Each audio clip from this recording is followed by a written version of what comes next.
You have 1 minute left, but we are ready. Okay.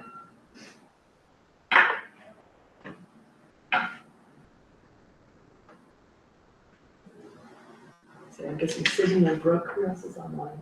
Michelle. Michelle, okay. I don't think it'll matter if we start about 30 seconds early. I'm talking slow until that point.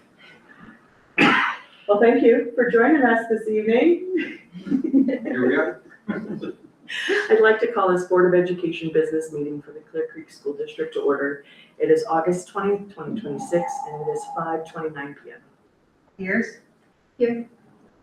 King? Here. Lynch?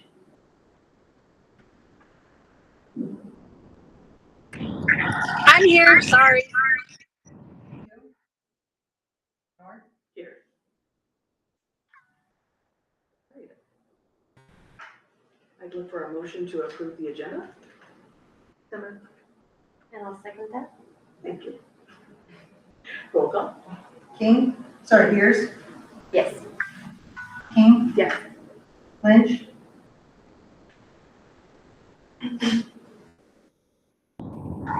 Yeah. McHugh? North? Yes. Board of Education updates. Not much update so far, but I'm excited for the beginning of the school year. I did get to attend part of the back to school night at King Murphy and first day of school. There's a lot of energy, lots of excitement, which was amazing.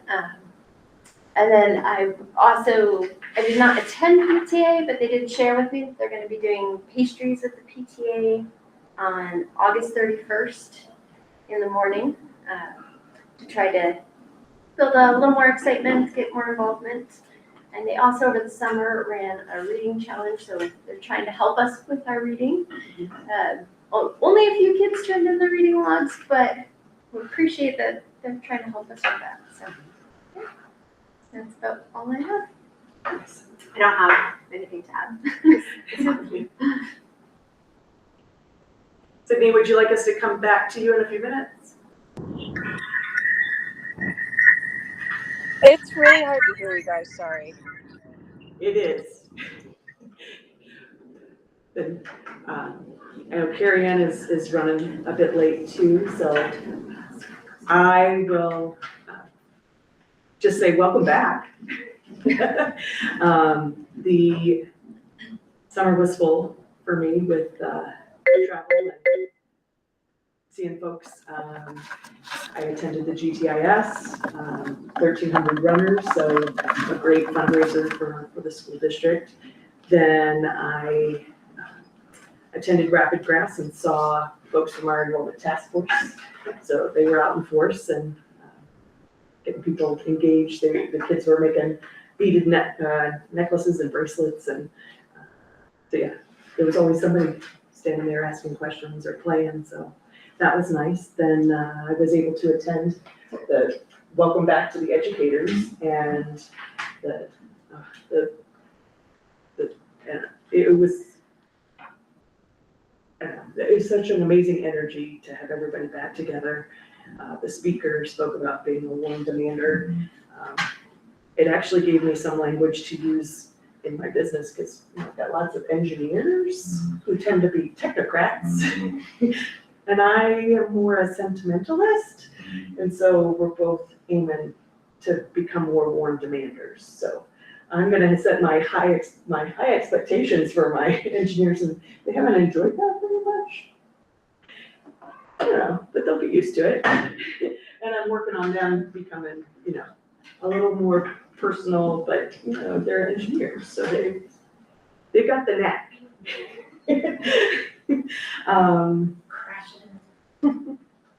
Welcome, just in time. So yeah, that was, the summer went far too quickly, but I'm glad to be back and so grateful for the energy that we have to create. Yeah, sure. I'd like to note that Carrie Ann McKee is back with us, and do you have an update? An update report. I appreciated the couple of weeks we had off in the summertime. But I also appreciated that Wes kept things moving forward. No matter what, we were there, we were at the meetings, we had the communications, we're reviewing the grant documents, all the things were getting done. I mean, I didn't make a report, but that's essentially it, that I just did everything I was supposed to be doing. I'm grateful for everyone showing up throughout the summer. Yeah, that was, I mean, it's all very important what we're It doing, is. really, each one of us doing our own little things, you know. It's very helpful.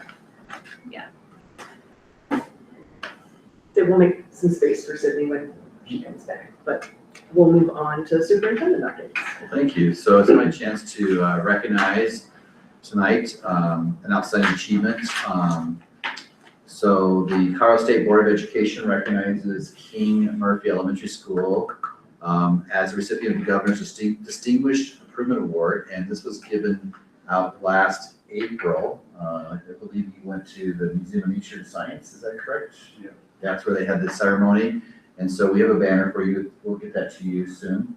This is always like a delay, so this is actually for what they got not even last school year, the year before. Yep. And that's when Scott, coming on board, really embraced the opportunities that were provided him and really increased the performance of the students at King Murphy. So on behalf of the Board of Education, I'd like to present this award to you.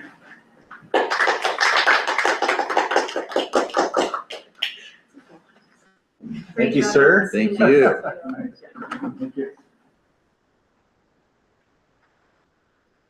I'm gonna give you a few updates here. I did go, was it last night? Last night was the high school, middle school, back to school night. I think we had about 270 people. That's what the principal presented to me this morning. And so it was very positive. I heard a lot of folks say that parents felt more positive in the building. And they just were excited that we had, I believe, the showcase that had athletics, activities, and community organizations in the commons area. It was full. It was people talking to each other, talking to the students representing their different organizations. It was just really positive atmosphere. And so it was just a great opportunity for everybody to come together. And because it was well attended and there was things going on, they know they need to change the schedule. They got a little too short in trying to have time for the teachers to meet with some of the parents, but that's a good problem to have. And so they've already figured out some ways they're going to make it work out better to give more time for teachers and staff or parents, to connect.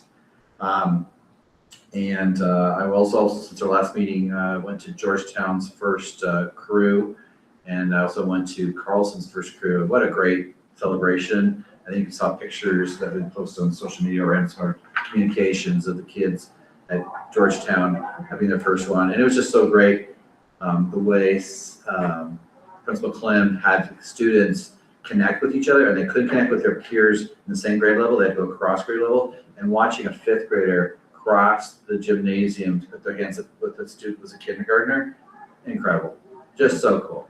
So it was just a nice celebration of the community there. I'm going to give you an update here. So the attendance matters. I think you see a document attached to my updates. We took the recommendations, so it's included there. So if you get a chance, if you can review that, if you have any concerns with the document, let me know. But we did add the state statute in there, and so it's clear.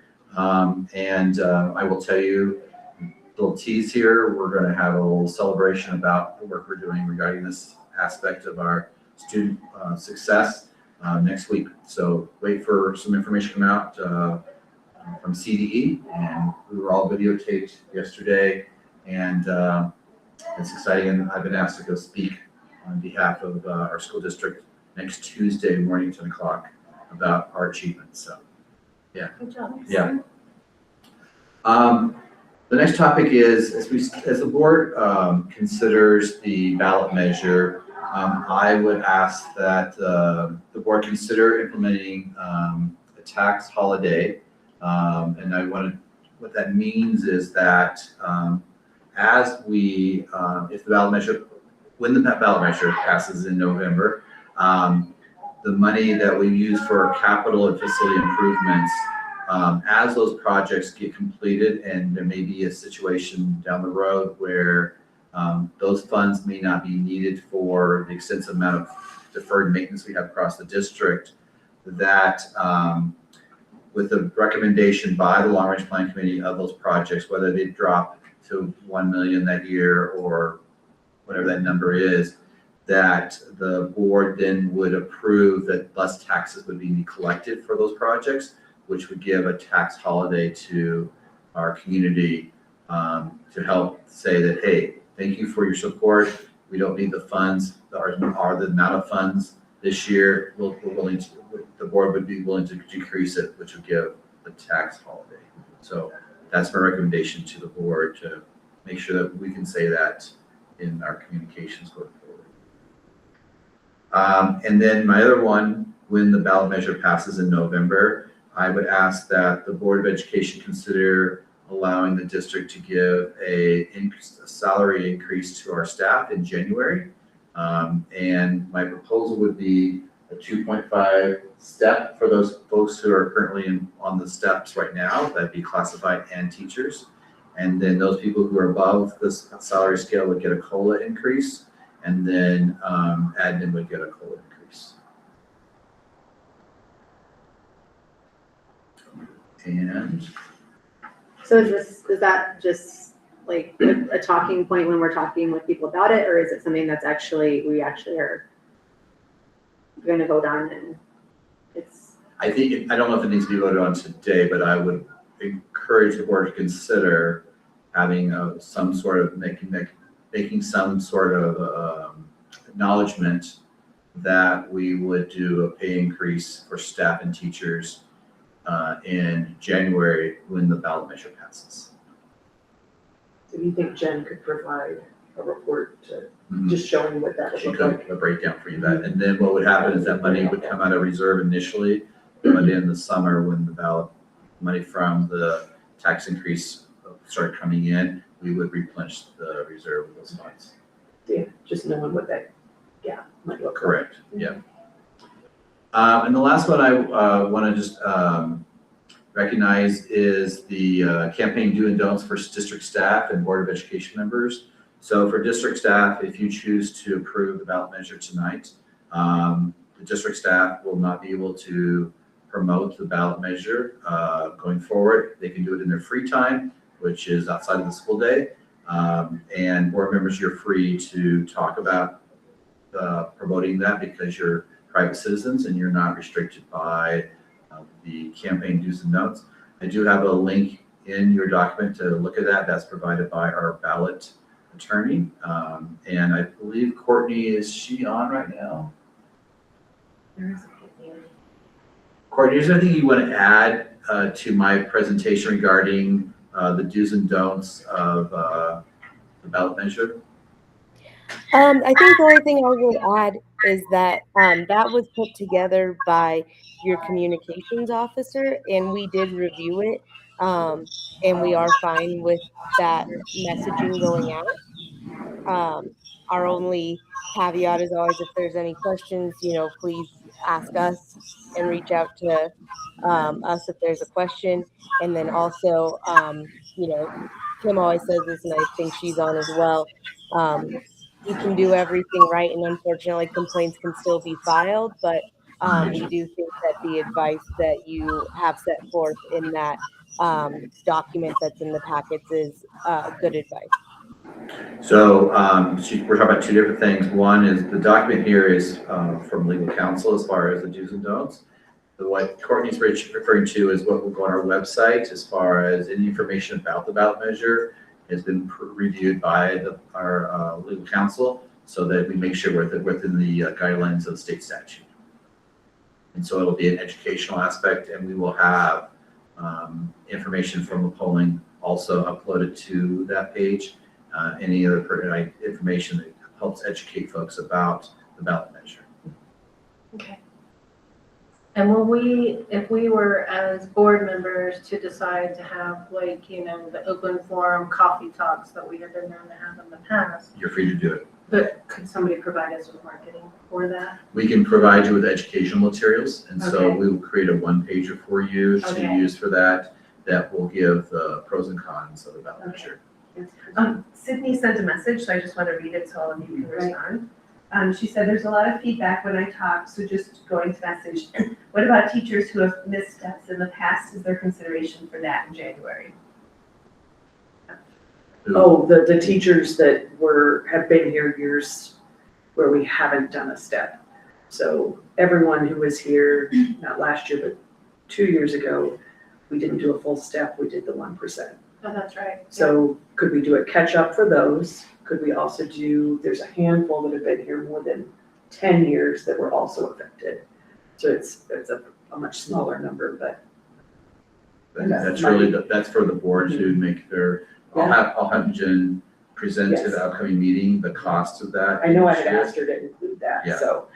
But yeah, thank you, Sydney. Yeah, so I will have Jen present to the board what the cost of those catching up folks due to that, so that you have so you can make an educated decision regarding that question.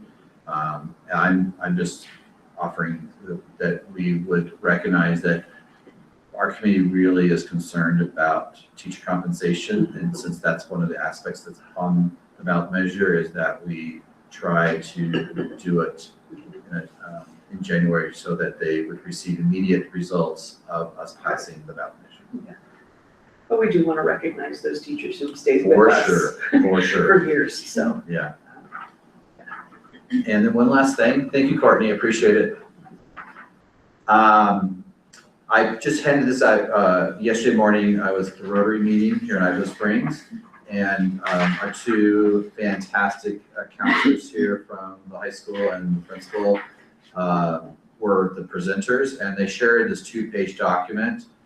It's basically an overview of the number of students enrolled at the middle school, high school here at Clear Creek, middle school, high school, and also talking about what opportunities the students are looking for, the work they're doing to make connections with our families. They have, I believe, in the coming week or two, they're having a night for parents to talk to the counselors about what's next after high school. What are the opportunities? How do we find out about those things? And so they're going to make themselves available in the evening for parents to come in and talk to them and get that insight, whether their child's going into college, 4-year, 2-year, trade school, working in some sort of a career opportunity, or going in the military. They're going to make themselves available to help those families navigate that. And then the other side just talks about who they are, what they do, and they do a lot of things besides their college or high school counseling. They do MTSS. They're also leading the online coursework. The neat, unique thing, and thank you Board of Education for approving CDLS as our online program. The students who enroll in that program, unlike students enroll in other online programs, they have a brick and mortar building they can come to get help if they need help. The counselors will make themselves available to say, come in, if you're struggling with this, come see us. We'll help you ourselves, or we'll find folks in the building who can help you. So it's really a kind of seamless connection between the brick and mortar school building and online services. They also are helping students navigate mental health support, academic planning, individual counseling, career and college readiness, workshops, ICAP. ICAP is the planning for what's after high school, and then also scholarship opportunities. And the Rotary Club of Idaho Springs mentioned, and they're so kind, the scholarships they provided 10 scholarships last year, and they really challenged the counselors, which was really well received, to see if we can seek out more kids who need those opportunities, that funding, so that they can access that. So, yeah. Even though you thanked us for approving it, I want to thank you for listening to us when we asked you to look into CDLS. I think Sure. we're 4 administrators in Mhm. now trying to get that done, so thank you Sure. for listening to us. Yeah. Also, what is the enrollment participation at this point? I don't know the numbers, but I can tell you Maria ran into a student at Home Depot Oh, yeah? and said, we've got, because they were Right. talking about going online, she's like, you should come to our online program. Right. And so, I bet again, we it's will the see amazing part of being in success. a We small will see community. success there. Yeah. Yes. So that's good. Yeah. Yeah, it's an opportunity Mhm. for the kiddos and for our district. Yes. I'll get you an update. That's okay. Yeah. Thank you. No worries. I always do that to you. I'm No, so it's all sorry. good. Yeah, I mean, we're continuing to enroll Right. Right, students, yeah, so that's true. it's, That's great. so we don't have our long range plan. Is Lisa online? Lisa, are you here? Is she calling She me? calling? There you are. Phone a friend.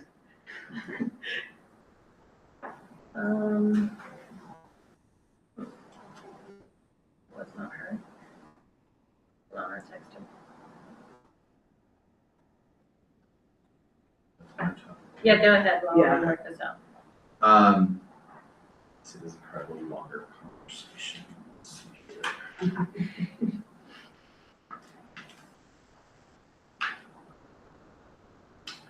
All right, so I'm gonna move on. We'll do the ballot conversation. I think that needs, we need to make some everybody's in the room before we have that conversation.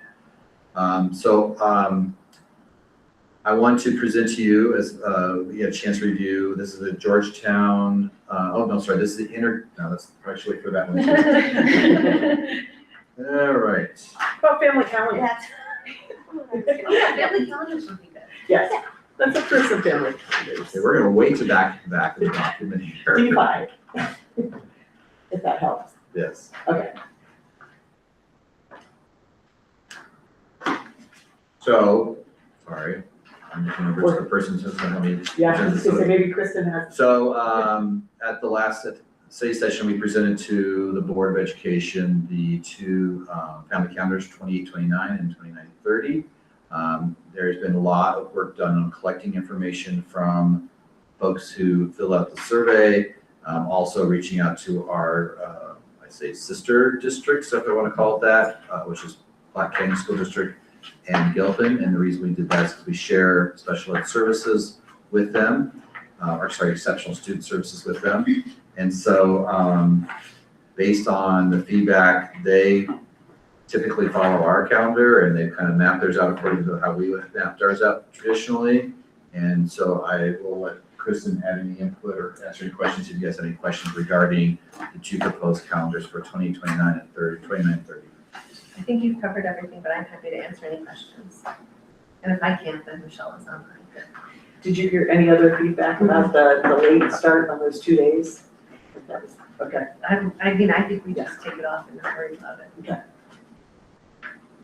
So we're approving this version 2. Correct. Which was the one that had the highest level of support. Say that again, which one? It's the one that had the highest level of support from the Yes. families and educators. And it aligns with the other two districts, what they typically do, and even though they don't have theirs published yet. Yeah, they'll align their stuff. Yes, and then Jeffco, it aligns for Warrentown. For Warrentown. So those were the big, Yes, those were the big pieces. yes, yes. I'll make a motion to approve version 2 of the calendar for 2028 to 2029 and 29 to 30. I'll second that. Thank you. Pierce, Yes. King, Yes. Lynch, Yes. McHugh, Yes. North, Yes. So Wes, we are the presenters. Let me cue up your presentation. We got this, Wes. You got this. Yeah, my brain has been through this document so many times. We can do this. Okay. Say, You just pipe in when I I flirt. will do is that. Sydney able to hear well? Or we can, I'm going to be walking in 2 minutes. okay. Oh, she's much clearer. It is strange, the feedback being the person away. Mhm. It really does. It's a little Affect you when disconcerting. So I'm not gonna be here in October. Can we get that fixed before? Oh, you missed it. We're gonna buy a new album. Oh, I did miss all that. Yeah. A bar now or?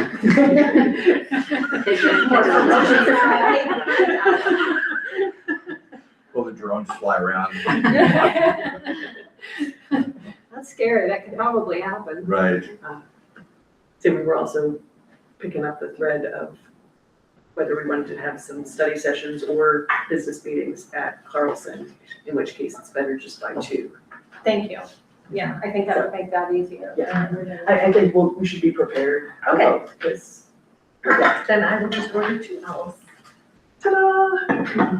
Like a hawk. Maybe we need a hawk. Sean and I will do some research. Was that Carrier door pigeons, unlocked? I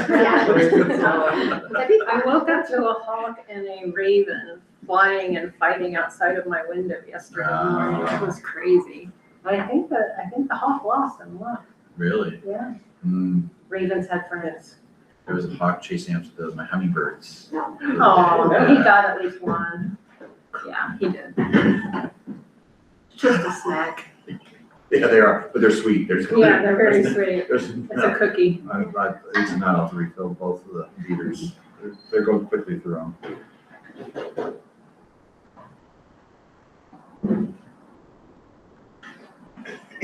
Welcome. Would you like a moment for update, or would you like us to move on to something else and come back? Or just welcome back? Yeah, that's not good. We can just unplug that too. But she's for sure falling to the open. The cover's there. The cover's there, yeah.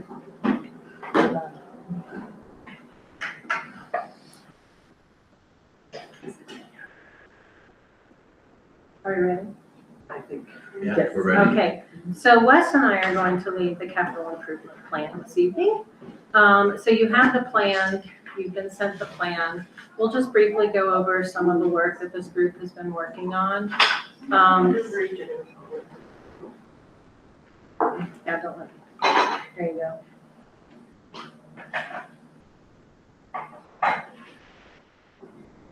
Overall, I mean, in the executive summary, we go over everything that we looked at, based on the capital needs, transportation, technology, and maintenance, and how that draws on district resources and the different options for, funding that we have presented as a, district, most like Jen, as options for what we can do to alleviate these concerns that they're looking at. Ultimately, they did choose the mill levy override, and we'll get to that. The purpose of this report was just kind of to outline the next 5 years. They're chewing it off at 5-year increments right now because things can change, budgets change, deteriorating conditions change, priorities change. I want to step in real quick Yep. here.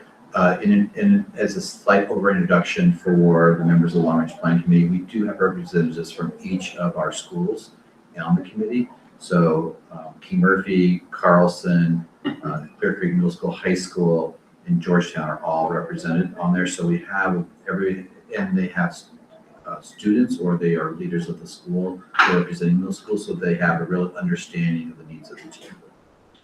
And that's the importance of maintaining their membership, because as we go forward, it's going to be important for them to all agree on the priority, as they are all representing the entire district as a whole. And they've learned to argue well, and I've been really impressed with that, so that's good. That's a good point. So yes, going back to the 5-year anticipation of where we're looking at things. So they've been working closely with Aaron as well, with his A&E report and his updates on that as well. And then, the challenges are basically, they're spot on. Housing affordability, demographic change, families, school employees to remain in our communities. And all of that affects our student enrollment. That's not our task on this board to address the student enrollment, but to realize it as a reality. Right. I also mentioned that This report, you get a chance to, and it's very comprehensive in its overlay of the situation that's facing our district. They discuss the strategies to address our managing our buildings renovation, maintenance and construction review, the spending and savings approach. So we're looking at what is our return on investment, and we're making sure that whatever we do to improve our schools, facilities like lights, heating, water, things like that, that there's return on that investment, that we reduce our cost. It also talks about the current state of our facilities, so you understand the scope of what needs to be addressed. It organizes the capital project into meaningful priority lists. So one of the things that we really spent a lot of time on, working with AE and the Long Range Plan Committee was, so we have all these projects. How do we prioritize them so that we take care of things that are really need to be addressed immediately, and what things can be wait till another time when funding is available for them, because there are some things that need to be addressed sooner than later. And so this report lays it out for you, that breakdown. It also incorporates the compensation of our staff, which we talked a little bit about too, inviting their need and describing enrollment and facility usage, evaluate voter approval funds to funding tools, which is the debt-free levy, which Carrie Ann clearly pointed out, and then also what are the 5-year recommendations under several possible outcomes. So. And Wes is correct in that they spent quite a bit of time, we spent quite a bit of time on what is the priority of the expenditures that we're facing. And you can see that on page 7. So the breakdown is what are critical, what are things that are like life safety, code, would cause school closure, major operational failures, urgent infrastructure risk. 2 is asset protection delay, likely to create major damage costs in the future, and system failure. 3, education operation needs to deliver instructional or essential district operations. 4, life cycle efficiencies should be replaced when conditions warrant. Replacement year alone is not sufficient, and enhances discretionary, may provide value, but can generally be deferred when funding is constrained. So we really have broken those down, and you'll see that in the reports. And so the next pages are kind of a narrative on where each of the buildings currently stand and the priorities. And then even further on page 10, you see the financial breakdown of those needs for each school. And you can see that if 2026, we just look at that, the total need of significantly what is level 1 called critical repairs. You can see it's around 4.175.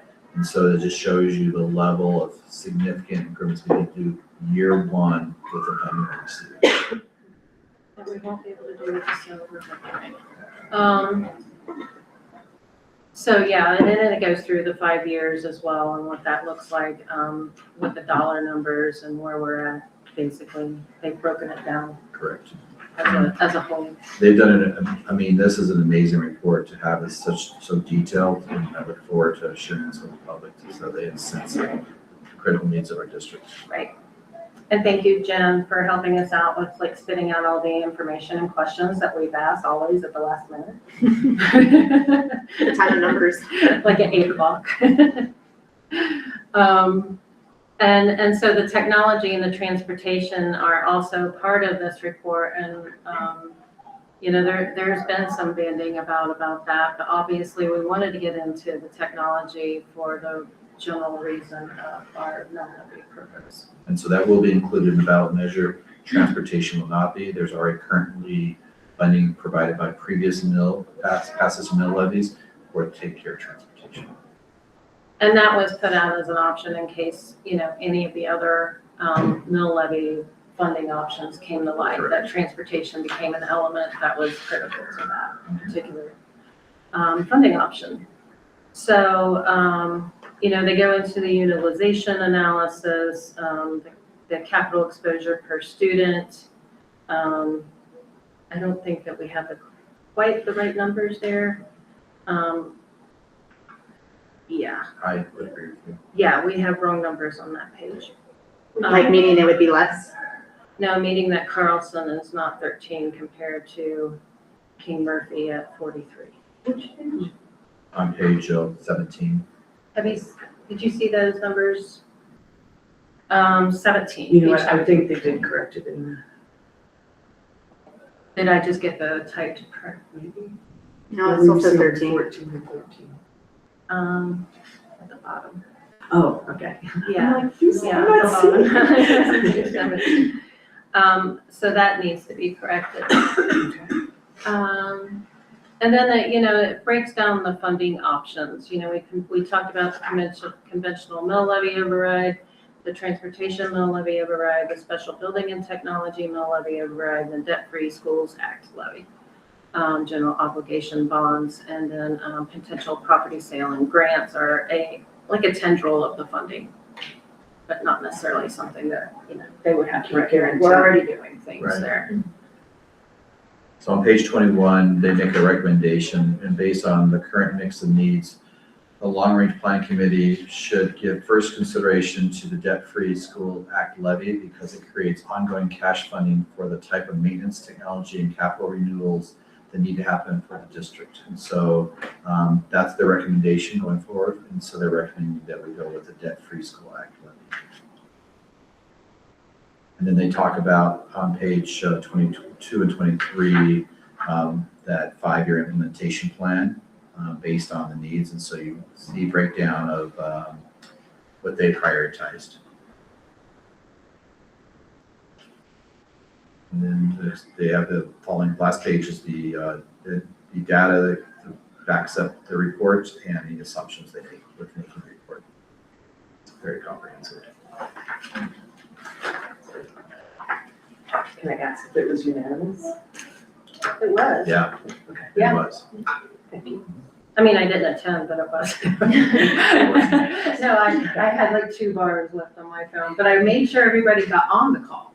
I was coordinating all of that behind the scenes. We definitely were impacted by the technology access. Yes. We that's one of our areas of opportunity. Yes. But I'm glad everybody was able to make it up. Any questions? I just wanted to comment that this is a ton of information that you guys have weeded through and a very easy to read format that you've put it in, very clear and concise. So I really appreciate seeing the priorities from the whole committee's perspective. So thank you for that time. Really appreciate it. And the credit goes to the bulk of the crew there, Lisa and Colin and forgetting some Jacob. names. And Jacob, yes, Jacob, yeah. And Sammy as well. They have all had really great input. I agree with Nicole. Super easy to read and understand, and thank you. Yeah, the team came together, there was a draft of this document presented, and they each went through and reviewed it and made their changes to the document, and there was consensus of the final product you see tonight, so. Do you have any questions, Sydney? It says on page 22, the board should receive a concise capital report. Is that this? That will receive like a new one every year? Yeah, so what the proposal is that correct me if I'm wrong, Carrie, I'm not going to go straight. So the Long Range Plan Committee would review, if they put it together a 5-year plan, every year they would review that plan and they would make determinations of where the needs were based on that year. So there might be some things that change because if you mentioned some things may not be critical now, but all of a sudden get escalated to the critical level. And so they would make a recommendation to the Board of Education, and then you all would make a decision that, okay, based on their recommendation, this is how we will allocate funds from the ballot measure. And then the following year, they will make the next report to you, and they will also oversee the projects that were done and making sure they're done in a timely manner for that year so that the next projects can start for the next year. And they will work closely with Aaron and Jen to make sure there's a kind of a balance of oversight, and then also making sure that things are done for all of our schools in a timely manner over the course of the 5 years initially. And then, of course, some of these projects Because, we saw the first one's $4.175 million. Clearly, we won't have, that will have $3 million, so some of those will be delayed. So we'll have to work through how those move through. This is gonna be a long-range plan. But again, as I mentioned in my update, once these projects are completed, we'll have some money for emergency reserve that we'll set aside, but then the board can make a decision if the long-range plan committee says, hey, we only need $500,000 this year to do projects, then the board can make a decision, fine, we'll allocate $500,000 for projects, and then the remainder would be not collected for taxes because we didn't know it. In addition to like a professional audit, this long-range planning committee will also, keep the spending honest, right? They're gonna be saying, hey, this is what it's supposed to be spent on, like they're gonna be looking at our records and our books and making sure, I Correct. feel like that's important for the community to realize that, Yep. we're having a whole second set of eyes on Right. the projects. And the folks currently on that committee are committed for the near future. They made some changes as, their students graduate and they say, I want to step out of the committee, but they've committed for the short term to be on there. So they understand the commitment they're making to have this oversight. I thought everybody signed up for 10 years, I and was that's gonna how say- fast They all still have elementary students, so. True. Well, and the other component to this, obviously, is that as the board goes on, I think another 2 or 3 years, we're gonna look at the AE to update their Right. list and work with that team and Aaron to And do that. I noticed King Murphy kind of becomes more of a question in, is it 2030, 2029? Right, And so I think that will be a pretty big conversation. right. And what happens, there's things that are not currently on the list that will become on the list, just things, whether use and where, stuff like that will cause us to update the report and make changes. Or you may have a situation where facility needs have changed. So we may have like space that we need to change, like you think back 20 years ago, it was all about building computer classrooms. And so we were building computer classrooms everywhere. Now we don't need those anymore because we have our devices, our Chromebooks, our laptops. So now the students just need it in the classroom. They don't have to go down to the computer lab to write their paper. So there will be some evolution of uses of facilities and then they change those facility reports too. And I think it's very interesting that we managed to gather volunteers, that are into statistics. One's an accountant, Right. one is in Builder, construction. Right. Two are in construction, actually, yeah. And it's a pretty great layout. So they're well-rounded and know their Yeah, so, but also covers all the schools. Mhm. And we've had really good conversations. They really are thinking like, okay, what are our needs?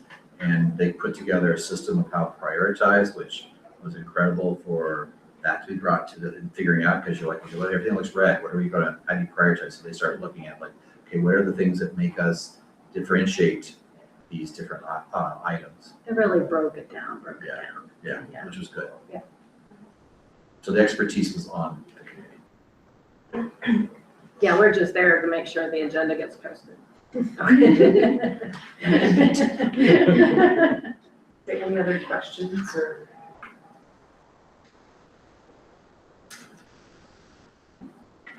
Then we'll move on. Is Courtney still on with us? Yes.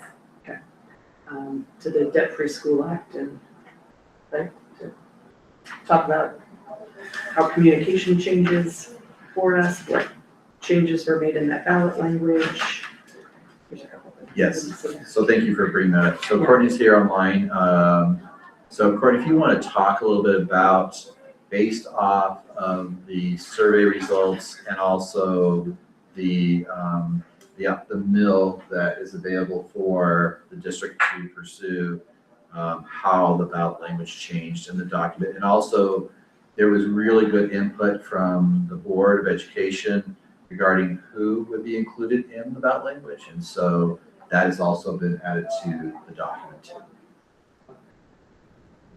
Yes, thank you.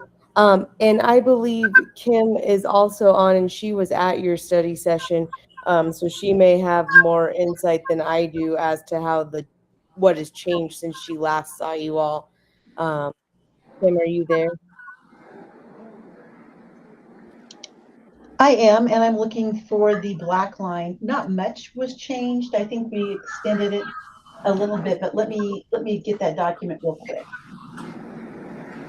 And I believe the version on your cover sheet right now is the final version that we're presenting to you tonight, with the adjustments that were made as the previous ordinance on pages 1, 2, 3, 4, 5, 6, page 7. It has a ballot measure. It rolls into page 8. It says sample ballot question. That is the final version that we're asking you to review and consider for approval. And Jen's joining us. Thank you, Jen. The changes too, if she doesn't like them. So one of the things that I think we discussed last time was adding staff, right? It is on your cover sheet. It has that in there. So if you go to your cover sheet,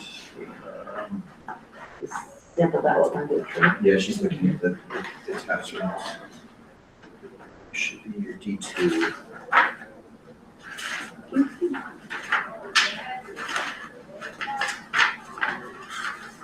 I'll just look at Jessica. It's right here. It's right here. Oh, okay. You're welcome. Lots of pages. Lots of pages. And that So first sentence is where was changed from quality Teachers teachers and to staff. quality teachers and staff. right. Yes, I and, found it. I'm sorry.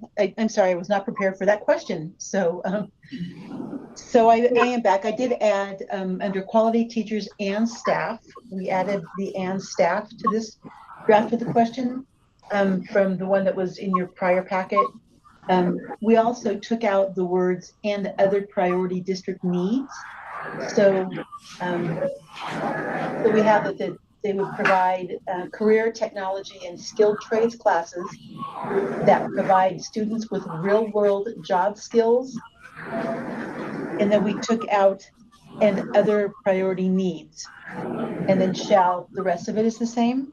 And then I had also deleted the first bullet that was in the prior draft because it was duplicative of the language that came right before it in the ballot question.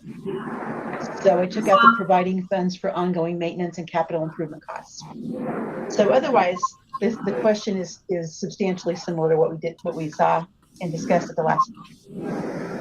I guess my question is more geared towards Wes over here. You know, so essentially the wording is such that we're eliminating admin, but I'm not even sure I understand who is classified as admin. Is that our secretary at the schools? We're not gonna give them any No, they're raises? staff, so it'd be your principals, your directors, and anybody else in the district level. Assistant principals, and directors. So it wouldn't be front office staff? No, they're considered part of the staff. Okay. Okay. We should get to that organizational charts. We haven't approved one in 4 years. No, you haven't. It was created, but you keep changing, so I'll get you an update. I'm sorry. You create it with titles, not people. Right. Yes. So it was created in the spring, and I do need to present to you, yes. Okay, so that helps me understand what admin is. So no directors, no principals or Or vice assistant principals, principals, or, yeah, assistant principals. Just wanted to point that out. That would be covered through the compensation through the ballot. It's not to say that if we have the opportunity, if we wanted to be able to provide those folks with a raise, and we look at our budget and there is the ability that we can, Correct, so you can use, outside of the, you can use the current operation budgets, the funding that we get currently for that, if there's funds available. does that make it trickier for you, Jen, to say, hey, this pot of money came out of here and this pot of money came out of here for raises, or would you be able to manage that? And, Yes. and pass an audit? Yes. Okay. Because the uniqueness of it is that this ballot measure would provide funding that would be audited through this ballot measure. Mhm. But we also, if everything goes as planned, we would also get money from our current tax base and from the state for that compensation too. I just wanted to make it clear that it's not as though we can't do something if we have the ability Correct. to do it outside of this process. Correct, Okay, but it can't be used for these funds. right, okay. Any other thoughts, questions? Thank you for making the changes. I think it was important.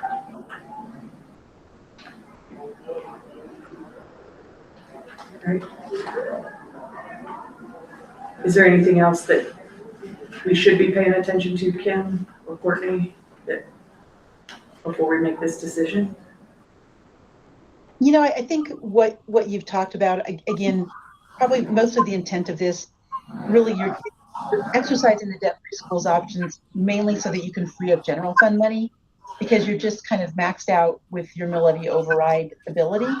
So you're trying to, substitute money to free up other money. But really what this question is for is for capital. But by having another pot of money for the capital, you are, again, freeing up the money so that you can pay the teachers and staff more, and to provide these other services. So it's kind of a, I don't want to say confusing question, but I do want to point out that this question is not a mill levy override. It's a debt-free schools levy, so it's for capital, but it just frees up other funds. Are there any changes that we as a board, since none of us have been on a board when a ballot measure was, going on, that we need to be mindful of? I don't think there's any changes to the question. I think we tried to make the question a little more clear. I'm sorry. I was just asking, when it comes to this ballot measure, as a board, we can really only speak to it as individuals. Is that correct? For the Fair Campaign Practices Act? Correct. No, you can certainly, you are not paid employees. So you can certainly go out and talk to the Chamber of Commerce and, go to different events and present factual information and factual summaries and explain what this is going on. But I think, really the main point to take away from all this is that, the district employees and staff, superintendent and Jen, you all need to be able to just present factual information. But board members are not paid employees, so you can express your opinions, but you need to express it in your individual capacity and not as a member of the school board. So if you're going out and and talking, I still think I would be, it's just better to stick to the facts to the extent you can. Should we do any communication from our personal email addresses instead of our district email addresses? And that's entirely up to you, but I don't know who you want to send the emails to, and maybe that's something that we should talk about kind of offline. But but depending, but you can't use your personal email and send it to district employees, because you as a board member, you have access to those email addresses, and you wouldn't if you weren't a board member. So you can't send a personal email to like all of your district employees. But there are other things that you can do, and maybe as things come up, we could discuss those additionally. Are you saying like if you were to send an email to a friend or something with your personal opinions, is that okay? If it's your personal? I think that's what I'm understanding. That's what I wanted to make sure. And then I'm not sending messages maybe to you as an employee about ballot measures because you're in your working capacity. You can send it at 8 o'clock at night. I can send it at 8 o'clock. And you are welcome to send the emails to your friends. Okay.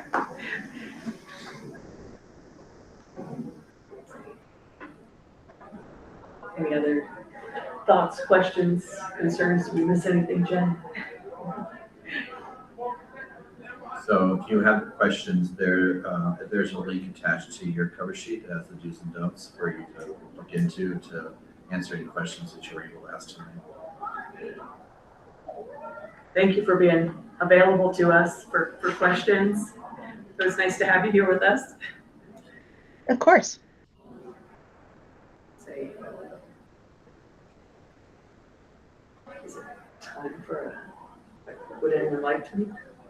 Yeah, I Sure, do we need to can't go over the quite tell. resolution first? There's a lot with this. There is. So do we need to approve the ballot measure and then approve the resolution separately? No, the ballot question is all in the one resolution. Okay. So then we'll go over the resolution first and then come to the question.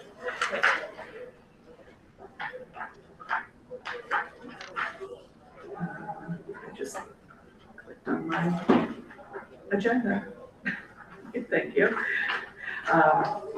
Is there anybody that really wants to read the resolution into the record? Marcy's job. She's looking at There's a lot. You don't have to read the resolution. You can just make a motion to approve a resolution authorizing you to participate in the election and approving the form of the ballot question.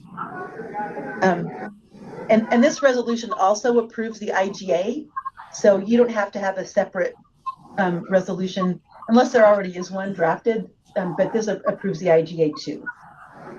Should we discuss the IGA first? So yeah, we'll discuss all of the things then.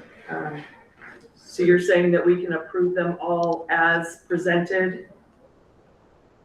And Yes. not have to read them all into the record? Correct. Been doing that for really entirely. Man, Kelly got really good at reading really fast.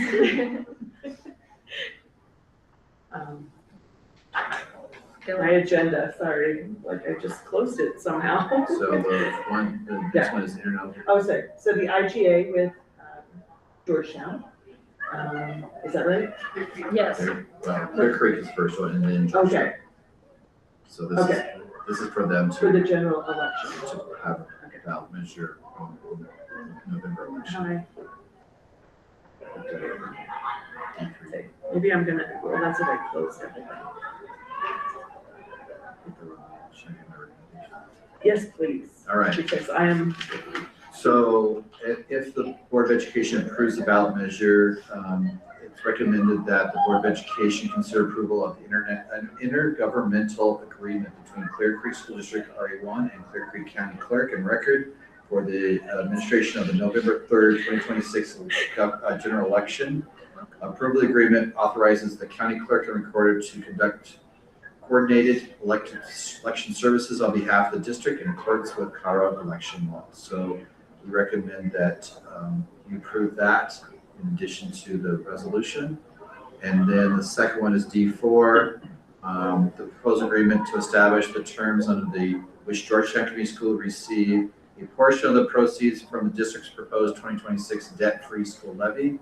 If approved, by the voters in November 3rd election, the levy would provide funding for eligible capital, construction, maintenance, instructional technology upgrades in accordance with the applicable Colorado law. The agreement defines Georgetown Community School annual allocation and establishes requirements for use, accounting, documentation, and oversight of these funds. So right now, we are recommending that, and they have approved from their board, that Georgetown Community School receive $175,000 with the CPI adjustment annually from the debt-free schools levy proceeds.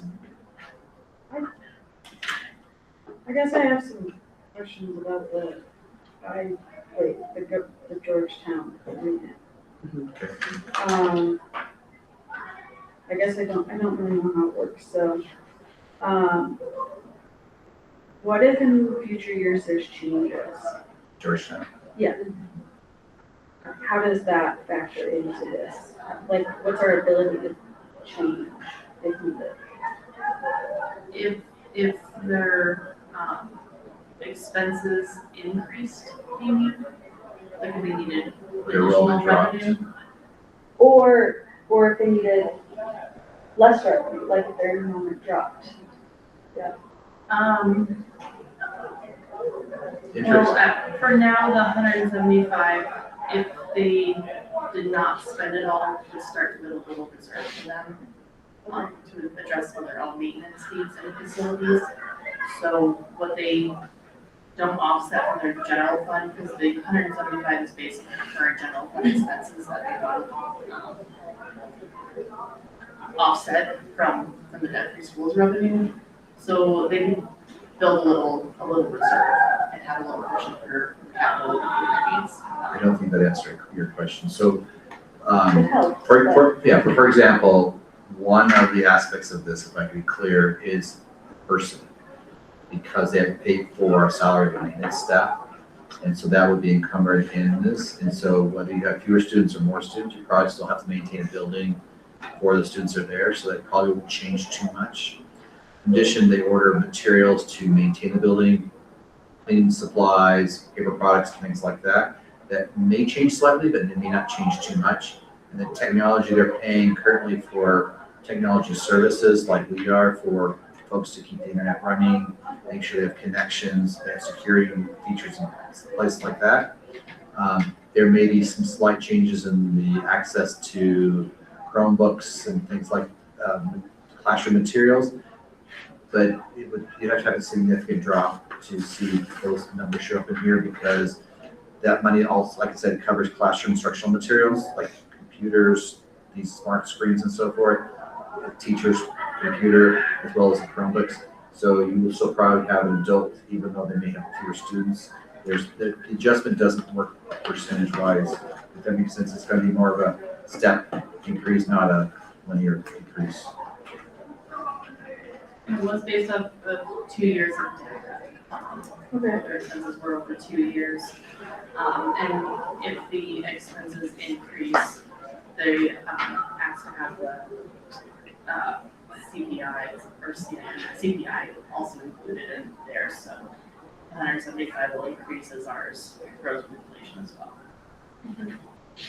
We'll hopefully always adjust or address all of their needs while we agree to address the capital needs. And we'll maintain our capital part because we own the building, and so we currently maintain it. So I guess, is there an opportunity, worst case scenario, whatever reason, New Year hits the school, where we can cancel out or revisit? Or reevaluation. Yeah. Yes, we would initiate that conversation if we need to make an adjustment to the current, correct? We have the ability to Yes. do that? Mhm. Okay, And they do have the same thing. okay. Is that correct, Jim?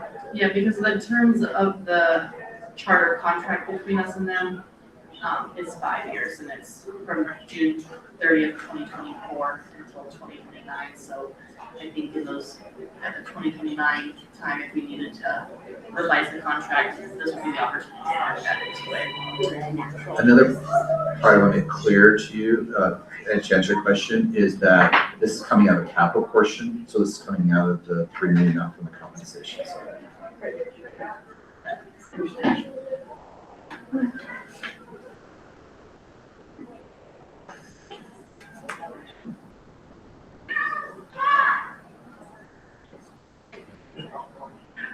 We were just making sure we had the correct resolution number, because we do need to read, it looks like at least is it the whole thing, or at least the No, title just and over the resolution title number? and what it is. Are there any more questions for Jen and I regarding the substance of the agreement or anything What like if, there's a tax holiday, how do you factor in the Georgetown situation? that? It would be part of what would be consistently there. So even if you do a tax holiday, there would be a portion collected for at least that portion at minimum. The 175, Correct. okay, so But we if would you- adjust that. Right, so what happened is that if we said this year we don't need any money for capital improvements, we still have to have 175 collected because we have agreement to make sure that they get those funds. So, yeah. That makes sense. Is there not a way to, I don't know, factor in for that? Well, I feel like those expenses are their day-to-day expenses, right? So it's not like they're gonna go down, like our capital needs might. Right.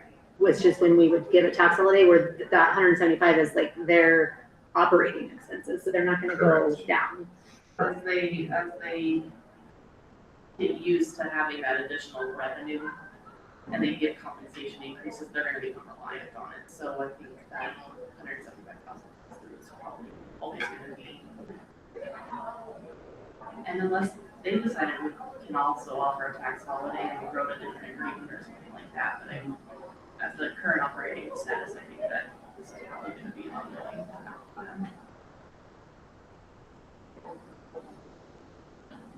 It's good to know that we can amend it if things change. So, thank you. Good question. I would move to approve the Georgetown Community School Agreement for sharing debt-free levy funds. I'll second. Pierce, Yes. King, Yes. Lynch, Yes. McHugh, Yes. North, Yes. Then it's the IGA. Right, and then, the signing of the IGA for Carol, I think, or not Carol, Brenda. But I think she was saying that's in here, right, with the resolution? Yes, if you move to approve the resolution authorizing the district to participate in the November 2026 election and place the ballot measure onto the ballot, that approves the IGA with Clear Creek County and approves moving forward with the election and placing the question on the ballot. Okay, I'd move to approve the Clear Creek School District RA1 debt-free schools levy 2026-1 Resolution. resolution 2026-1 as presented. I'll second. Pierce, Yes. King, Yes. Lynch, Yes. McHugh, Yes. North. Yes. Thank you. Thank you all. Have a good night. Thank you very much. Thank you. All right, we've approved the calendars. All right, on to D6. Approval of night contracted custodial agreement for King Murphy and Middlesbrough High School. I did read the contract, I'm just gonna move to approve it. I'll second. What are we on? We're on D6. It's the custodial contract, the new one that is going to save us quite a bit of money, and I'm getting feedback already from people how much better things are. So yeah, good crew, good move Thank you to Aaron for for eking that out. searching that out. Please tell him thank you. He's not here. Oh, thank you, Aaron. So is there a second? So I need a second. I did, didn't I? Oh, okay. Pierce, Yes. King, Yes. Lynch, Yes. McHugh, Sorry, yes. North. Yes. Then approval of matching funds for the DOLA administrative grant for the high school water storage tank.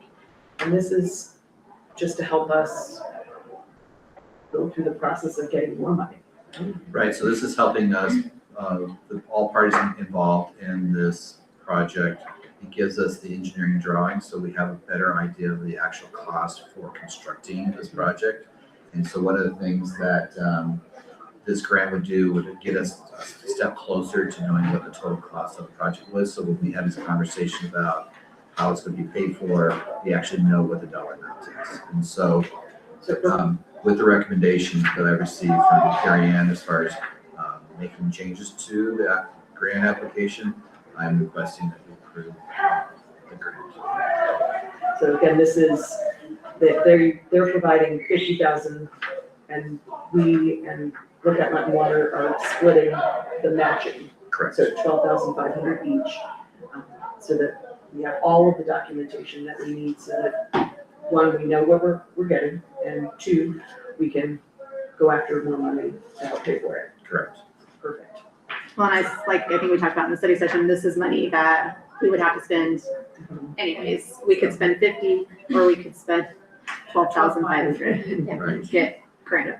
Right. And it also helps us if I can answer that too, helps us with our applications for other grants because we actually have an engineering scope of the project, so it helps the readers of the grant, whether it's federal government, the state, or another entity, to have an understanding what the data is. I'm curious in understanding more about, so it says estimate and that this administrative grant is 25,000. So is that the cap of the grant itself? Yeah, so that's the cap of the grant to get the 50,000. Lookout Mountain Waters would pay 12,500. We would give 12,500 matching to get the 25,000. If it does end up costing more though, the grant is still 25,000. It's We are not, limited in the scope of the 50,000 total. We know that it may cost more than that, but it gets us a preliminary step, so when we apply for grant applications, we really have an understanding of the scope of this project. Because right now, I've got this grant for this funding, and then I've got a grant I need to apply for next week to the federal government to get a larger, more comprehensive funding for this project. And they want this information. That the EPA. Which was the federal grant. That's the Forest Service. Forest Service, thank Yeah. you, thank you. Which helps this whole community. Correct. Okay. Right. so is there a possibility that the estimated cost could be more than $50,000? The scope, it limits you to $50,000, so we can only go up to $50,000. So the engineering drawings that we get are limited to $50,000. We can't go above that. And our engineer is aware of this grant and was sitting at the table with us when we discussed this, and we verified things with him as well while he was sitting there. So if there's any additional cost for engineering drawings, that would come from another grant. I'm in the process of applying for. Any other questions? I would move to approve the matching funds for the DOLA administrative grant for the high school water storage at $12,500.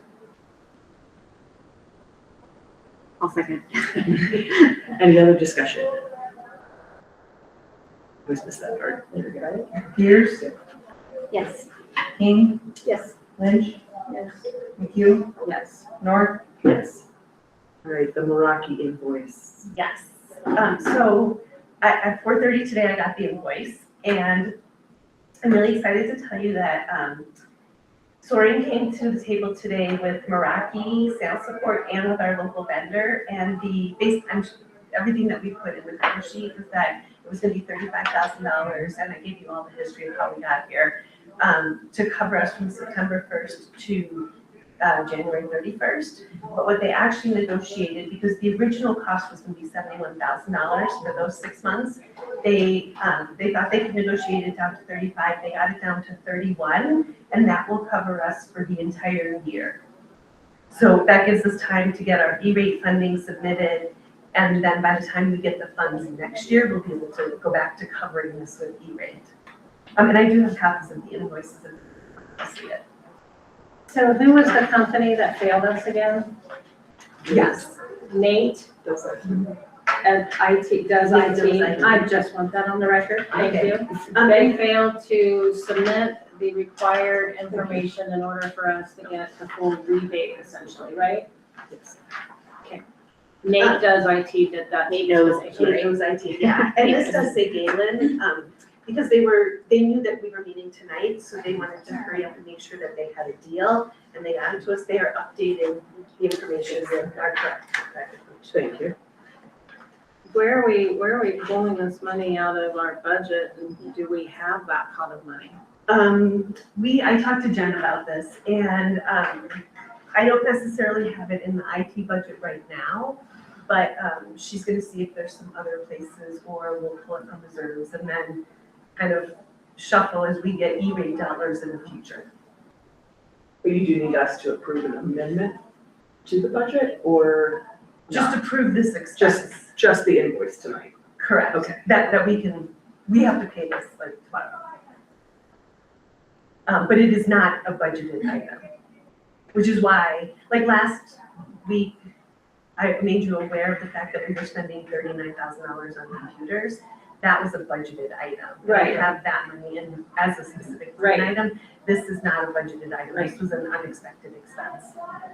So there is a chance that it come the end of the fiscal year, we might need to make an amendment if other things don't come in under budget. I believe so. And you'll have to do an overall amendment to the budget. So right now, we think that there's probably some things that we overestimated. Correct. And I realize we have a turd sandwich and we have to deal with it. But with the Nate does IT, Nate knows IT. it does, Oh, it knows. he knows it, but doesn't do it. Okay. Nate knows IT. Is there anything in their contract that holds them responsible for doing this activity? And is there any recourse for the district? I have to ask. Yeah, no, and I appreciate you asking. And because we canceled the contract, I don't think we have any recourse. Well, this was a service they should have been providing during the course of their current, the contract that they were doing at the time. Right, we notified them last October that we were cutting ties. We cut ties as of December 31st. They remained pending open January 21st. So they wouldn't have been able to submit it. They should have shared it with me and with Soren. Oh, I see. It's not so much that they missed it, it's just that the handoff that particular task got missed. Correct. Okay, understood. Sorry, Nate doesn't do IT. All right, then I would look for a motion to approve payment on this invoice. So moved. Second. Pierce, Yes. King, Yes. Lynch, Yes. McHugh, Yes. North. Yes. I apologize. Was there any other discussion? Yeah, I'm happy to answer any other questions. Is it, I guess I just have one question, is it docketed for even, should this same scenario happen again? Like, we don't have it on the calendar for ourselves to be like, if we get a new, yeah, if we get like a new Yeah, we're vendor. already working with Soaring on what we're gonna submit for. But I mean, like, I know it shouldn't happen, but what if we have to end up getting a new IT vendor, just like this scenario? Are we aware of that date that we can let our new vendor know, should we go that route? Yes, so we are now aware of the date, and what part of was missed in the handoff is Nate does IT, Soaring, they're not experts in E-rate, so we do have an E-rate expert who also didn't know how to get in touch with us. I didn't know we had an E-rate expert, it wasn't shared with Soaring, so I now have regular communication, and Soaring has communication with our E-rate expert who knows that we aren't. E-rate is the most complicated thing, which is why you just have an expert. And so he tells us, you need to submit this, here's what you can submit. So between him, Soaring, and I, we got it covered. All right, on to policy work. So in policy GBGP, we were looking at bringing the policy up to align with what had already been agreed upon between our educators, our staff, and the district through the CPA. So we just want to try to bring our policy into alignment in every way possible, so. Any discussion, questions? I know I gave you a lot of detail in the cover sheet, so if there's questions, I'm happy to answer.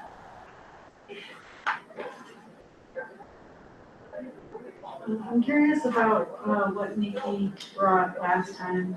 I saw your email, but it's not something that we can do. Is that something though that other districts are able to accommodate, or?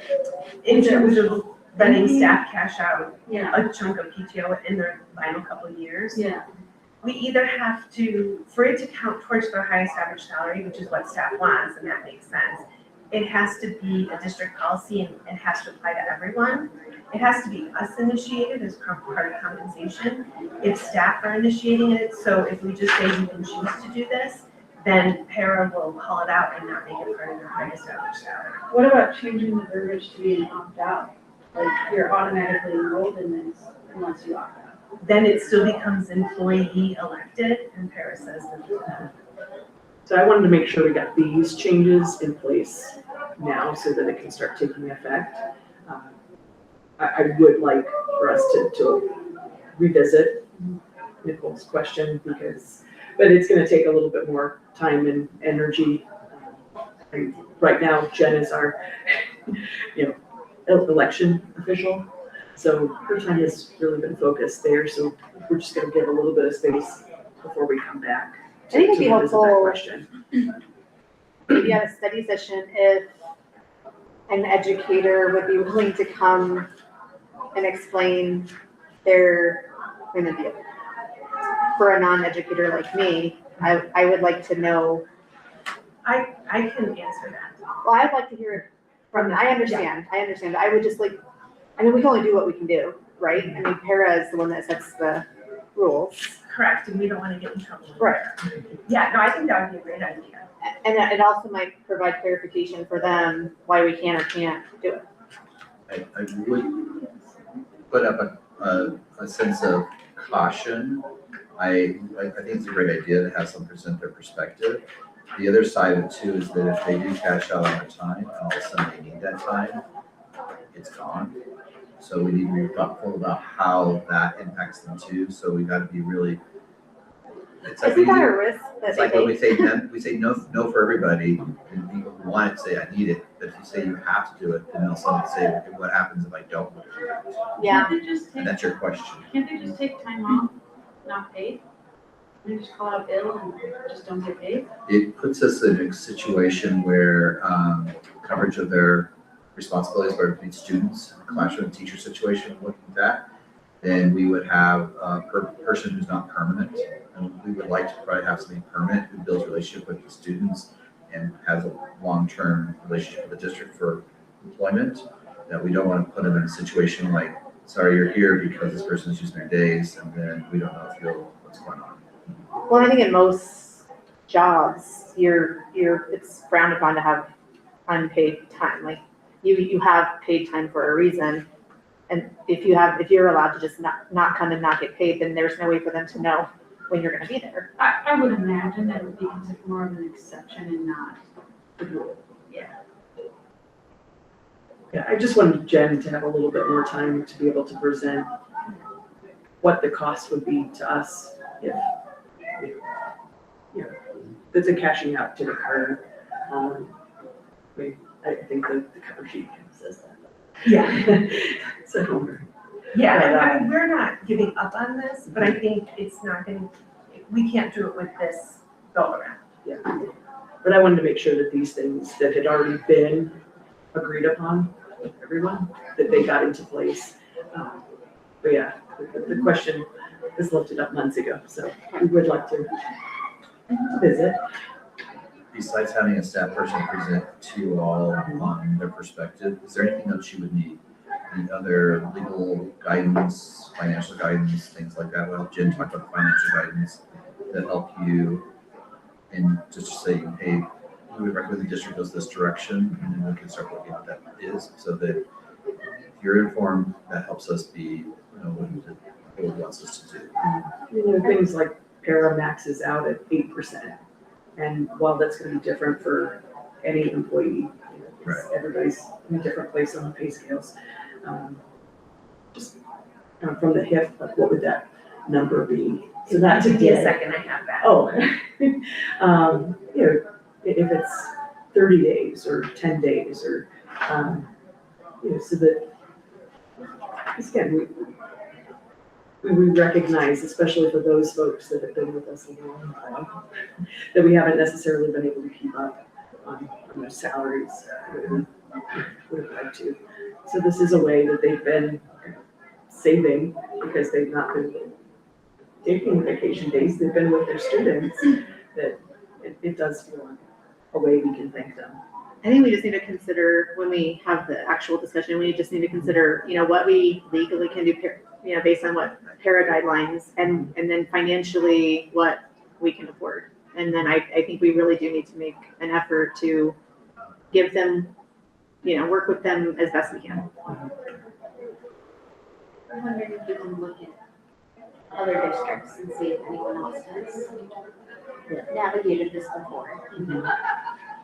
That might help us figure out the terminology we need or the route that's best. It's not reinvent the wheel. I would say that the one disaster scenario that's been brought up, when it is a thing, it's really a thing. I mean, it's bad. I've been in that situation with employees. It puts you in a really tough spot as an employer. So I can empathize with, that consideration because you never think it's gonna happen until it does. So I think if we do go that route, we have to plan for what does that look like if it does happen. Or have limits, to where it's not completely cashed out. They still have days. I don't know what that looks like, but just Well, that's a good point, meet in the middle. Yeah. You can't take it all, but you can take something. Right. What's in this policy that I'm asking you to approve today says that they have to have a minimum of 30 days because our sick bank policy kicks in once they've cashed out all their PTO and then they have 35 days, up to 35 days in the sick bank. So I want to make sure they have at least 30 so that they're not cashing everything out and then the catastrophe happens. And now we're paying them 35 days. And I don't have it. Oh, that's okay. Sorry. I mean, it's just kind of like, what would that roughly equate to? For reaching that 8% for para.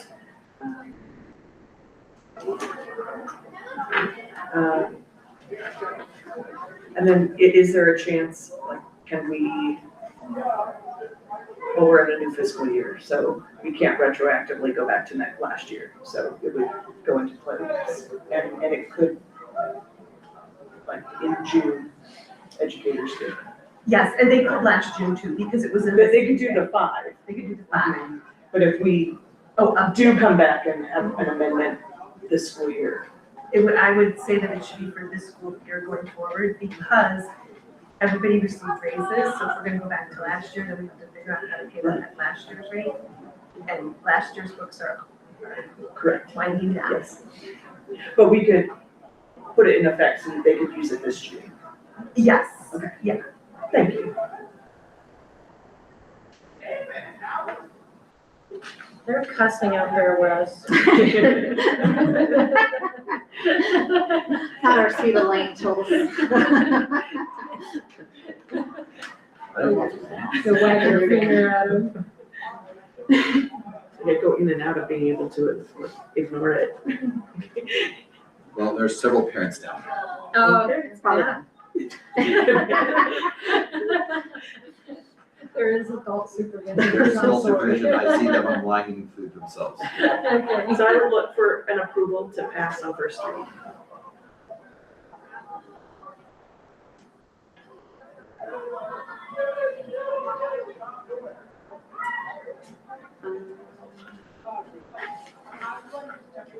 I would move to approve policy GBGP on first reading. I'll second that. Pierce, Yes. King, Yes. Lynch. Yeah. McHugh, Yes. North. Yes. Thank you. For consent, are we on a consent agenda? We are at consent agenda. May I interject? Yes.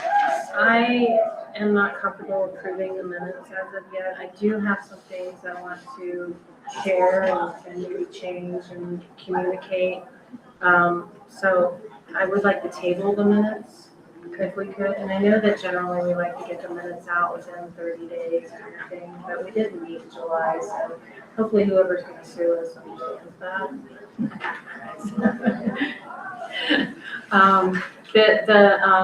The consent agenda itself, I did have a question about that. We have school health professional, that job has been eliminated. We had 2 last year. They were both grant funded. Okay, This year we have enough grant funding for 1. okay, thank you for Yeah. that explanation, Yeah. that helped, yeah. And so we did a process, an interview process and went through all the steps. And then I'm just gonna answer for you the question that I'm anticipating, which is, because we've never had it on the consent agenda before, is the all staff contracts. Yes, I met with Brent this summer and we refreshed all of our contracts. for license, we refreshed our contracts and our work agreements. They hadn't been refreshed since I started, so we just updated terminology, language, that kind of stuff. And so he suggested or advised that we just put that on there because since it's a new contract, typically every year staff get the exact same contract. And next year they will get this contract and it will appear. So when it says all returning staff, That means teacher, licensed educators. but there's nothing underneath that. I didn't put it, So we don't have any. no, we do. Oh, it's I like just Katie put all people. 60 Okay. Nice pages. I see what you're saying, gotcha. All right. Do we have any positions that we are lacking? Unfilled positions, yes. Can we just spout that out? Yes. While I'm pulling it up, I will say that, I'm super excited to report that Aaron has hired a couple custodians and Steve has hired a food service employee. So excited to be working here. And yes, and Lorraine has filled her vacant para position. Nice. So, we've made some really good hires this week. And for our current job postings, we have a bus driver and a small vehicle, okay? Head custodian at King Murphy. And then, Steve is still looking for one more cook. And, then we have our grant funded positions. We have an early literacy coach, an instructional coach, and a grant development and program coordinator. And these have been posted on various places. Do we lose that money if we're not able to get that spent? I don't know, but it's important for all three positions that we get the right person for that, because the instructional coach should back the teacher's work. We want to make sure it's the work that they're doing improves the experience the students are having and the work the teacher's doing to make it more effective for them. And so we will continue to screen applications as they come in to see if they meet the criteria. And as far as the grant, we want to make sure it's someone who either has that experience or can be trained to have that experience. And we are actively pursuing candidates right now. Right now, we're hoping that we have one that's out there that will hopefully apply for the grant position. And we still have a spot left at our Congress too. We do have a spot in our comments, that is correct. Right. Right, yes. Okay, thank you, I appreciate that. Sure. Full disclosure, one of the custodians is my daughter-in-law, and she is amazing. I met her, I was gonna tell you, I met her today. She is a lovely person. She really is. You're gonna enjoy her. Yeah.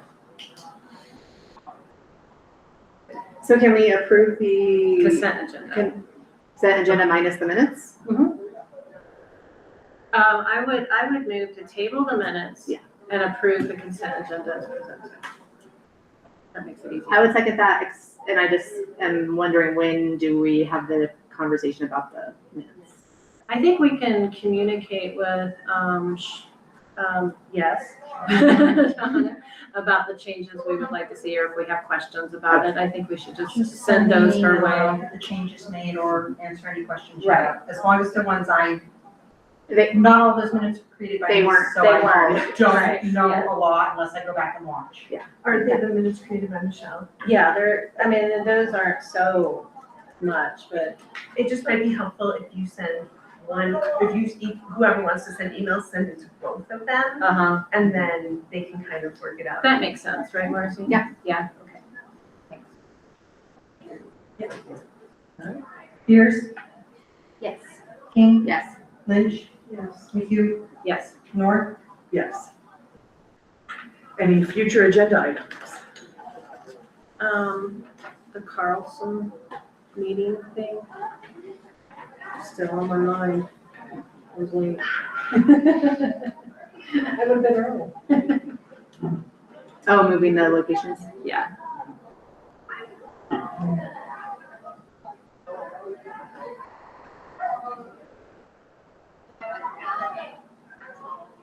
Anyone opposed to that discussion? Okay. Can I make a recommendation? Yes. Sure. Yeah. I recommend we change the transportation policy regarding students transporting students It's causing us a bottleneck in transferring students to Warren Tech. With the 3 campuses of Warren Tech, we are logistically challenged to get the kids there on time. We currently have students who are driving to other campuses besides the central campus, that if we change the board policy, we could allow our students to ride together within the caveats of having insurance coverage and acknowledgement of family members that on both sides, that they can ride together. I thought there was a waiver. I thought we did that. I thought so too, and We've it already got done bumped to age 21, which means our What? high school students can't drive other high school students. And I don't know how we missed that. It's pretty I agree, because I was like, no, Wes, we We spent lots of worked time so on that. time. So yeah, I was, so I don't know if maybe it was missed. Or so maybe it's an amendment to that policy itself. Mhm. I just Yeah. need to get it approved so that we can move Yeah. the board guidelines right now. Yeah, absolutely. Is that going to be a real pickle, waiting a month to do that though? I asked for a waiver and it was approved. Okay. All right. Thank you, Jessica. I have to get these kids. I mean, the kids Well, are they- they're late. Or they'll do it anyways.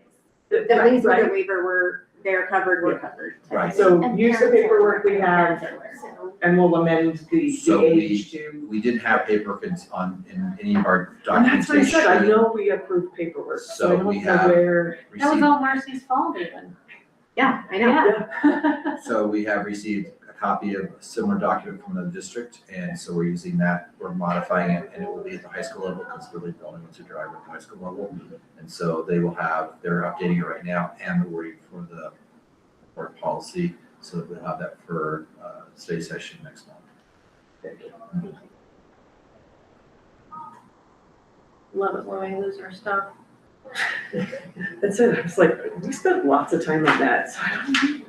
Yeah, but it says 21, so I Yeah. can't, Yeah, well, maybe, yeah, Yeah. that seems kind of weird too, Yeah. because our students are not 21. know. And that will also help out with athletics, because they're also, they've been working around it, but it allows us to address that too.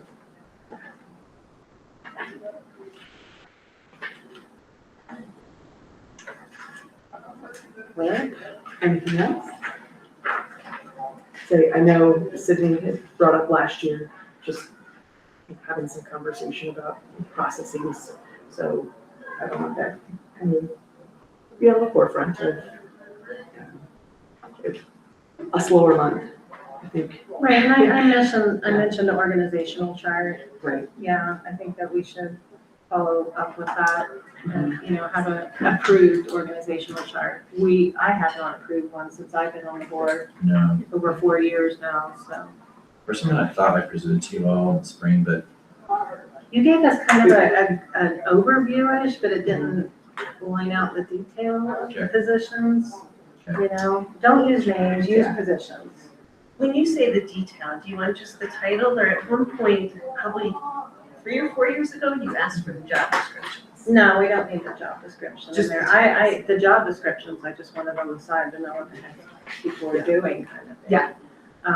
But yeah, I think we just list the positions under the titles as appropriate. so for. Yeah, like Organization a chart. tree, yeah, like an organizational Okay. chart. Because yeah, when we talked about eliminating director of teaching and learning, you helped us see where all of those tasks, those responsibilities were going to live. So I mean, that's what our job is to make sure that we're keeping things covered. And hopefully when we hire the 3 positions we have posted right now, they'll take on the majority of Right. responsibilities. That's what we're trying, I would love, I'm talking to folks, it's just really challenged right now because all the districts are incurring shortage of staff right now. And so people who were ready to leave are coming back. And so the flexibility of teachers, administrators that would be able to do those jobs aren't there. Right, it's a little slimmer on that front. Now, I'm assuming it's going to come up in the building leaders' presentations throughout the year here, but CMAS results are in. They are. They're already looking at them. They're already pretty They're all great. They're public. Well, there's some. There's some opportunity, obviously. Right, Yeah. so I'm pleased by all the elementary schools, their performance. The middle school is not performing, it did have improvement, but needs some more work with that. And the high school, has some opportunities too. But what I was seeing, and even though we're not where we know we're going to be, is that everybody moved forward. Correct. There was only one metric that didn't, and even then, they were exceeding that metric to begin with. So kudos. There had been a question this week about a report of summer activities and maybe just providing an update of like all of these wonderful new lights. Oh, right. But on both the transportation and facilities fronts. I'll have them come to reports too. Or they can just present a report to you and then you put it in your superintendent update. But I think it's a fair question to know what was accomplished over the summer. A lot of good work this summer. Yeah. I should feel like there was something else that we. Just again, we're a new board, it's a new year, kind of what our kind of board roles are and how we work with each other, how we communicate with each other. I keep feeling like maybe there are some gaps. You're a busy girl. So just, I don't know, I would really appreciate if there are things happening that I get to hear about it when you write to Wes. We really do want to limit communicating with other staff members because they're Wes's employees. was. Yeah. So, it's just practicing going through that again. I do think it's important to know that you can reach out to staff, but that also it's very important to include Wes on that. They are his employees. And most times I will preface it with Wes. And if you have feedback, it'd be great to hear the feedback you're receiving, so I know what I need to address as a school district. I myself individually. The other question I had, you've got a newsletter, and I forwarded it to Kimberly just so she can Okay. do a catch of edits. But Got it's good. Thank you for that. But you're asking for your name and photo to be there, but I was asked last year to not include my name and photo Well, for the no, board here's, update. So the I board- just wondered. the board updates are from you and they're not from us. It should be Jessica's update as far as I'm concerned. So it's the title of it? No, Is that- it's not, it's a So- note from the board president, basically. I mean, I don't get a copy of it in advance, and I really dislike it when I get approached with, what does this mean? I'm like, holy crap, did she say that? I think it makes more sense to come from you directly unless we're, as a group, crafting it, which I'm not saying we need to do. I don't think we Right, have time or even all sit down and hash it out or whatever. I'm not opposed to it coming from you. I just think it needs to say that it's from you, not from the board. Like a note from the board president. So not across the board, no from the board. Yeah, that way it's from Because I- you, not I thought on it did behalf of say the board. that, but So it's No, I think it's a note from the board president. It's Okay. not a note from the board. Okay.